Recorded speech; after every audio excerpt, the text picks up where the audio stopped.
Nous sommes sur un sujet d'actualité qui interpelle tout le monde et nous savons que les questions de sécurité dans notre pays ont été longtemps l'apanage de certains secteurs d'activité bien précis. Pour ce qui est de la sécurité extérieure, nous savons que nous étions beaucoup plus dans la stratégie des autres et on n'avait pas de stratégie personnelle visible comme celle sur lesquelles vous êtes en train de travailler. Et les problèmes vécus dans nos pays depuis, je dirais, une dizaine d'années ramènent la sécurité dans les débats. Et les sujets que vous avez exposés nous ont donné la possibilité de voir les initiatives gouvernementales en cours et les types de recommandations que vous avez été en mesure de faire pour les améliorer et l'exemple d'un projet pilote, donc diffusable au cas où il donne des résultats probants. Tout ceci montrant que ce sont encore des sujets ouverts sur lesquels on cherche des pistes durables. Et le sujet qui est posé en fait dans le fond, c'est comment produire le bien public sécurité. Comment garantir la sécurité des personnes et des biens. Bon, c'est un sujet, peut-être que ceux qui ont mon âge ou qui sont plus vieux que moi savent que le discours sécurité-développement a été un discours du régime d'exception. Même quand ça n'a pas du régime d'exception de 74 à 87, même quand ça n'a pas le même contenu. Aujourd'hui, le contenu change parce que la situation actuelle ressemble à s'y méprendre aux situations vécues par certaines sociétés sahéliennes à la fin du 19e siècle. Quand on volait les hommes, quand les bandits rasiaient les villages et qui créent de l'incertitude au quotidien dans la production des biens, dans le travail agricole, dans l'élevage et qui met au fond au cœur des discussions et de la vie des gens l'idée qu'il existe une insécurité endémique. On ne peut pas se déplacer, on ne peut pas aller où l'on veut. Je pense que c'est un grand sujet. C'est un grand sujet parce que quand on regarde la situation, tout de même, quand on considère notamment nos zones urbaines, il y a une grande conscience qui est évidente, même quand vos exposés ne les ont pas évoqués, que le bien public sécurité, c'est l'un des biens publics les plus coproduits. Depuis une vingtaine d'années, aujourd'hui, quand nous voyons la quantité de sociétés de sécurité qui existent, depuis qu'on les appelait les Arzar Police, jusqu'à ce qu'aujourd'hui ils soient des vrais acteurs. Moi je me souviens d'un de mes étudiants qui avait travaillé sur l'évaluation sécuritaire où il m'a dit qu'ils ont des capacités réelles que parfois les gouvernements n'ont même pas sur ces questions-là. Et c'est vrai que les sociétés de sécurité maintenant sont partout et on recourt à elles volontiers. Et donc on peut considérer que de fait, vu qu'elles évoluent dans un cadre légal, que c'est un service public coproduit. Parce qu'il est coproduit dans un des secteurs de souveraineté le plus marquant de l'État. Maintenant, à l'échelle locale, nous avons étudié il y a quelques années comment la sécurité publique est rendue à Saï, à Baleyara et à Guidan-Rumji. Là aussi, nous sommes en espace coproduit, même quand ce n'est pas encadré par la loi.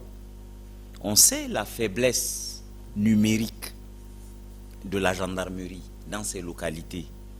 Et on sait aussi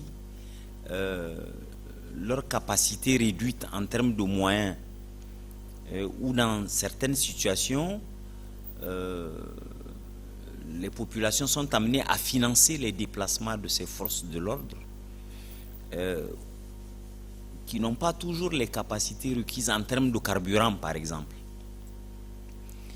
Et ça, ce sont des situations vécues où ce sont les populations qui s'organisent pour organiser leur propre sécurité. Et beaucoup d'entre nous se souviennent des années 90, au début des années 90, où le phénomène des Mbanga s'est diffusé, parti des villes et allé jusque dans les campagnes les plus reculées.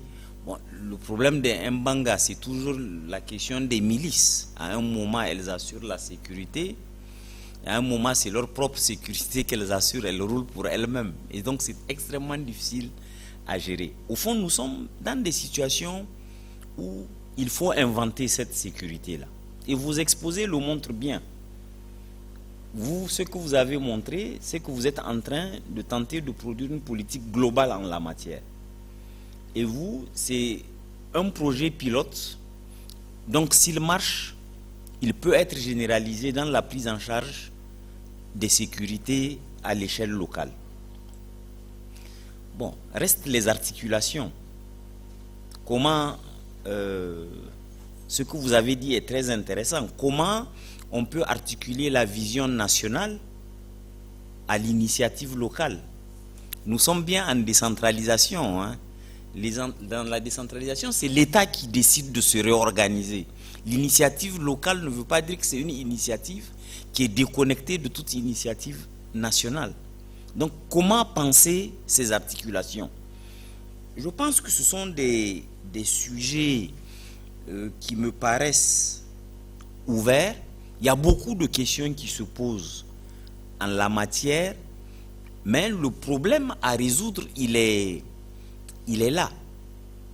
C'est comment assurer la liberté de déplacement, c'est comment assurer la sécurité des personnes et des biens dans un contexte où elle est réellement compromise, où elle prête à caution. Et je pense que c'est un sujet dans lequel il faut continuer à réfléchir, parce que on est en train de tenter de résoudre des problèmes qui se posent tous les jours, sur lesquels on ne peut pas dire qu'on a l'expérience de telle ou telle situation, où l'État est confronté, où les autorités publiques doivent résoudre dans l'immédiat. Si quelqu'un a son bétail volé, si quelqu'un subit une violence, il faut résoudre le problème. Et ça, c'est...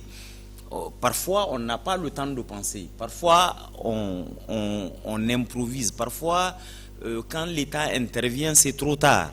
Le dommage est déjà produit. Donc, c'est des sujets délicats. C'est des sujets sur lesquels je trouve même que l'un des apports de cet atelier en termes d'actualité aussi, hier vous avez traité des questions économiques, mais ce problème est beaucoup plus important, parce que s'il n'est pas résolu, l'économie ne peut pas se résoudre définitivement. Au fond, nous sommes sur un problème qui est propre à nos zones sahéliennes, hein, ces questions d'insécurité. Bon, moi je vous renvoie simplement à la littérature historique de la fin du 19e siècle, dans ces mêmes zones. C'est notre collègue Idriss Kimba qui parlait de la période de la wangarisation, en cette époque où Gabi non. Vous savez, chaque fois que l'autorité publique traverse des périodes de faiblesse, il y a cet enjeu qui émerge, que ce sont des forces privées qui se développent et qui opèrent à leur propre compte. Merci, professeur. Merci. Alors, vous voyez que la sécurité est devenue le premier facteur de production, quel que soit le secteur considéré. Hein. Mais oui.